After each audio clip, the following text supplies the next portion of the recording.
Come on, young. Keep walking. You got it. We just gotta stay at this pace. Good. Come on, we just gotta stay at this pace. Boy, you got this, man. Come on, Curly. Come on, Curly. It's just you and me. Come on. Come on, Curly. Eyes up. Come on, Curly. Come on, young. Come on, Curly. Come on. Come on, Curly. Come on. You got it. Warning, number 7. Third warning. Get up, kid. Get up, youngin. Get up. Oh, but it ain't fair. No, it ain't fair. Raymond tries to help Curly along the long walk when he gets a Charlie horse in his leg and becomes the first of many victims in the Stephen King adaptation, The Long Walk. Brad, okay, so yeah, this is a rough movie. This is a heavy movie. Yeah. This is based on a novella, I believe, from Stephen King. I mean, by anybody else, it would be a novel, but because it's less than 1,000 pages, it's a novella. It's a novella from Stephen King. And I heard that now he did this under his pen name, Richard Bachman. Right, it's one of the Bachman books. One of the Bachman books. Yeah. Now, let me ask you this. I have never read it, and I know there's a lot of people when they were younger that have read this book and really loved this book. Yeah. Did you read it? I did. Did you like the book? I did, and I loved the movie. I think it's a great adaptation of the book. Yeah. It's directed by Francis Lawrence, who Yes. directed Constantine and I Am Legend. And most of the Hunger Games movies. Oh yeah, most of the Hunger Games movies. And those movies are like pretty darn good. Yeah. This is his best movie. Yeah. Like by a lot. Yeah. It is a rough film. You call it rough. I mean, I think you do need to prepare yourself. Yeah. Like, it's not like one of these fun Stephen King horror stories. No. This is one of these Stephen King horror stories that's going to make you feel bad for a good portion of the movie. Yeah. But it's done so effectively. And the concept is so good. Yeah. You know, we're set in some kind of alternate history, 20 years, 19 years after a great war has basically economically devastated America. And we have this game to kind of like unify the country, to give some spirit back into them. And every state gives one boy entry into the long walk. Yeah. And so you have 50 boys from 50 states, and you walk until you can't anymore.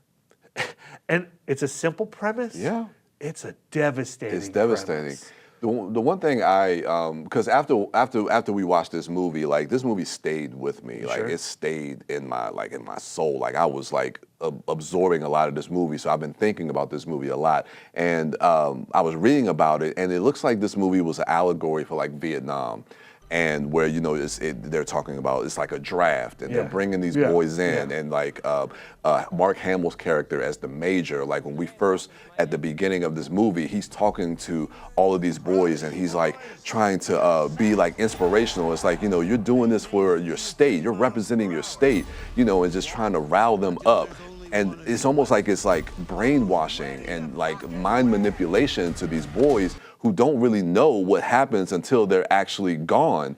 And so it's interesting to kind of see that, looking at when Stephen King wrote this movie and it being kind of an allegory for Vietnam, but then also watching this movie and feeling how topical and present it feels today. Yeah. I mean, I think it's extremely relatable to everything going on in the country and the world of 2025. I think it's also maybe even more universal than that. Like, you know, we're all on the long walk, right? We all have an end date. We're all walking to our end. Yeah. But we're not thinking about it. We're not thinking about it most of the time. I like that. Yeah, hopefully. you're right. And we don't know when we're going to stop walking, or when we can no longer walk anymore. And like, you know, I like a story that takes an extreme metaphor to represent an honest-to-goodness emotional truth. And that's what The Long Walk is doing. Francis Lawrence, though, he is not shying away. He really wants to put your face in the mud.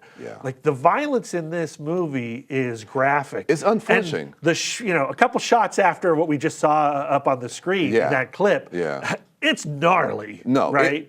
It is. And I don't think, like, if you think you're going into this because you like it or The Stand, no, that's not what The Long Walk is. I'm telling you, it's not a fun time. It's not a fun time, but the movie is entertaining. I've heard a lot of people say this is a great movie that I never would want to watch again.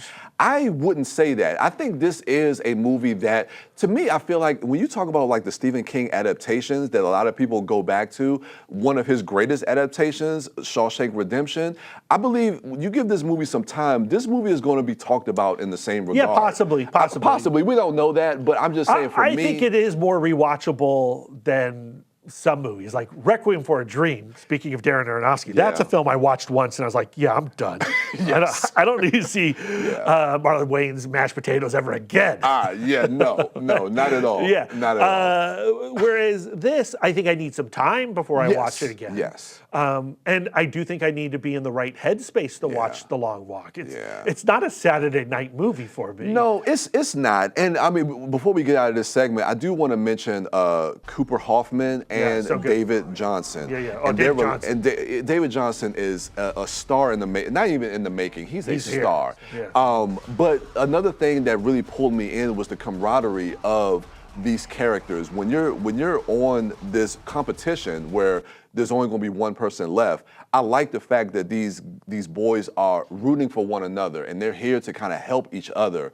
And then there's also kind of like this moral question, you know, that David Johnson's character and Cooper Hoffman's character are having as we get closer to the end of the movie, as far as like what it means to be a good person. And like, if you cross a certain line, can you come back from that?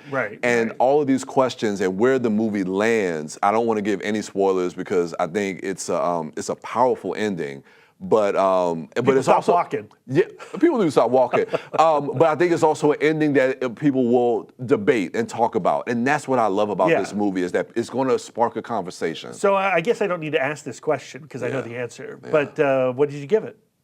I give this movie a B+. I think this is one of the best movies of the year. I really, really enjoyed this movie, and it's a movie I've been thinking about since we watched it. So, yeah, it's a high mark for me. It's a B+. What about yourself?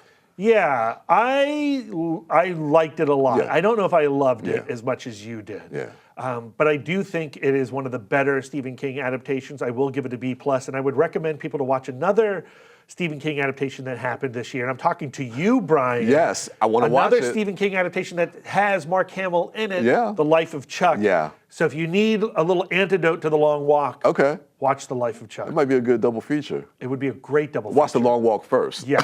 Yes, so it's a B+ for you? B+. Perfect. All right, so those are our thoughts on The Long Walk, a B+ for both of us. If you liked what you just saw, then check us out on YouTube at PGC TV Online. We'll see you at the movies.